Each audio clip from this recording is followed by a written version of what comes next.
नमस्कार बंधुरा झर्णा किचेन सबाइके स्वागत। आशा करी सबाई भालो आछेन। आजके आरेकटा रेसिपि निये आसछि। आजके तैरि करब लाउ चिंगड़ी। आमरा एखाने बागदा चिंगड़ी भालोभाबे धुए नियेछि एबं एखाने आमरा देशी लाउ कुचि करे नियेछि। आमादेर लागছে एक चिमटे परिमाणेर मतो गोटा कयेक जिरे, गोटा कयेक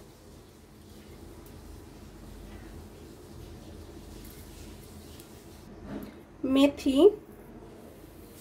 गोटा कयेक राधुनी और आमादेर लागছে एक चा चामच परिमाणेर मतो आदा आमरा शिलपाटाय থেতে করে নিয়েছি। দুইটি শুকনো লঙ্কা এবং একটি বড় সাইজের কি তেজপাতা, আধা চা চামচ পরিমাণের চেয়ে কম লঙ্কার গুঁড়ো, হলুদ গুঁড়ো এবং ধনিয়ার গুঁড়ো। আর লাগছে এখানে 5টি আমরা কাঁচা লঙ্কা এভাবে চিড়ে নিয়েছি। প্রথমে আমরা চিংড়ি মাছগুলো হলুদ, লঙ্কা এবং লবণ দিয়ে মাখিয়ে নিব। প্রয়োজন মতো লবণ, খুব সামান্য পরিমাণের মতো লঙ্কার গুঁড়ো এবং হলুদ গুঁড়ো একসাথে মাছগুলো ভালোভাবে মিশিয়ে নিব। প্লিজ বন্ধুরা এখনো যারা সাবস্ক্রাইব করেননি তারা প্লিজ একটি সাবস্ক্রাইব করে দিবেন এবং একটু লাইক করে দিবেন, বেশি বেশি শেয়ার করে দিবেন। আপনারা আমার পাশে থাকবেন। নতুন নতুন রেসিপি নিয়ে আপনাদের সামনে হাজির হব। আমাদের চিংড়ি মাছগুলো মাখানো হয়ে গিয়েছে। এখন আমরা তেলে ভেজে নিব। এখন আমরা মাছগুলো তেলে ভেজে নিব। আমরা কড়াইতে সাদা তেল দিয়ে দিয়েছি 1 চা চামচ পরিমাণের মতো। এখন মাছগুলো এখানে দিয়ে দিব।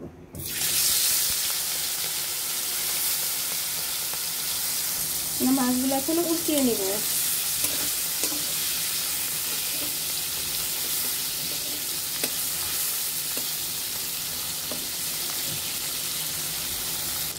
আমাদের মাছগুলো ভাজা হয়ে গিয়েছে। এখন আমরা নামিয়ে নিব। আমরা এখন খুব সামান্য পরিমাণের মতো আধা চা চামচ পরিমাণের চেয়ে কম আমরা তেল দিয়ে দিব, সাদা তেল।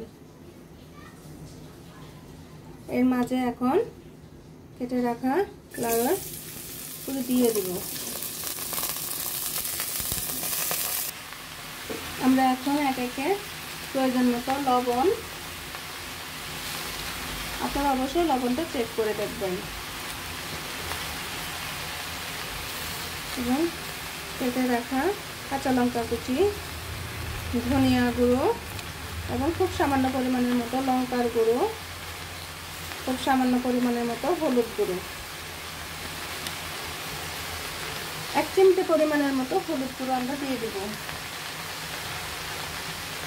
এখন ভালোভাবে মশলাগুলো মাখিয়ে নিতে হবে।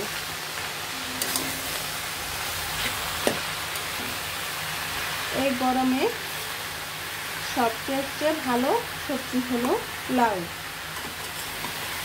আপনারা যদি এই গরমের মধ্যে এভাবে লাউ তরকারি রান্না করেন কম ঝাল দিয়ে, তাহলে শরীর ঠান্ডা লাগবে এবং খেতে খুবই ভালো লাগবে।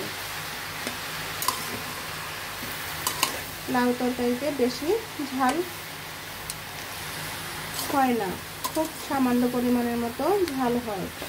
আপনি লঙ্কার গুঁড়ো না দিয়ে কাঁচা লঙ্কা দিয়েও রান্না করতে পারেন।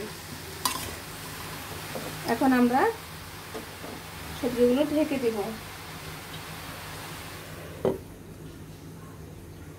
এখন আমরা শিলপাটায় অল্প কিছু পরিমাণের মতো আদা এবং গোটা কয়েক 1 চিমটে পরিমাণের মতো কালো, 1 চিমটে পরিমাণের মতো জিরে এবং একটি তেজপাতার অর্ধেকটা আমরা শিলপাটায় বেটে নিব। আপনারা অবশ্যই এভাবে শিলপাটায় বেটে রান্না করবেন, খেতে খুবই টেস্ট হয়।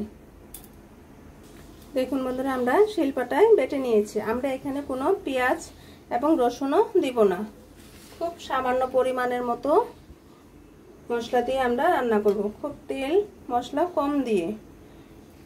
এই গরমে সবচেয়ে হালকা খাবার মধ্যে লাউ চিংড়ি খুবই বেটার এবং খেতে খুবই টেস্ট হয়।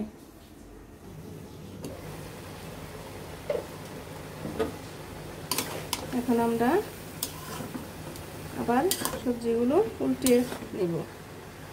আপনারা কিন্তু লঙ্কা এবং হলুদ গুঁড়ো খুব সামান্য পরিমাণের মতো দিয়ে দিবেন।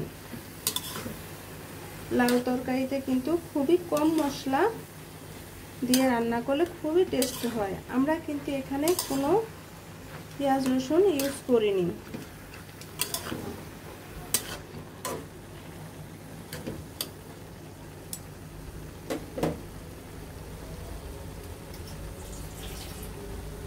এখানে সামান্য পরিমাণের মতো আমরা একটু জল দিয়ে দিব। এখন আবার ঢেকে দিব। আমাদের তরকারিটি বলক চলে আসছে। এখন আমরা আবার উল্টিয়ে নিব।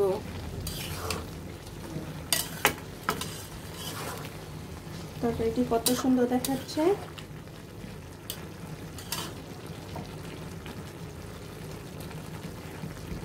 আমরা আবার একটু ঢেকে দিব।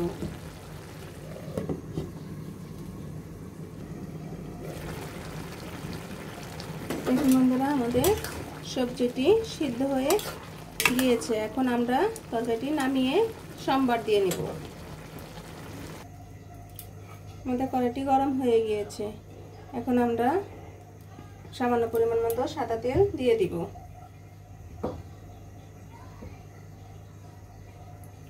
এখন তেজপাতাটা দিয়ে দিব।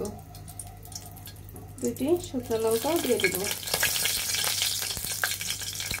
এখন আমরা 1 চা চামচ পরিমাণ আদা দিয়ে দিব। আদাটা ভাজা ভাজা হওয়া পর্যন্ত এভাবে নিতে হবে। এখন আমাদের দেখেন আদাগুলো ব্রাউন কালার চলে আসছে। এখন আমরা জিরে, মেথি এবং রাঁধুনি দিয়ে দিব, খুব সামান্য পরিমাণের মতো। এখন একসাথে ভালোভাবে মিশিয়ে নিতে হবে।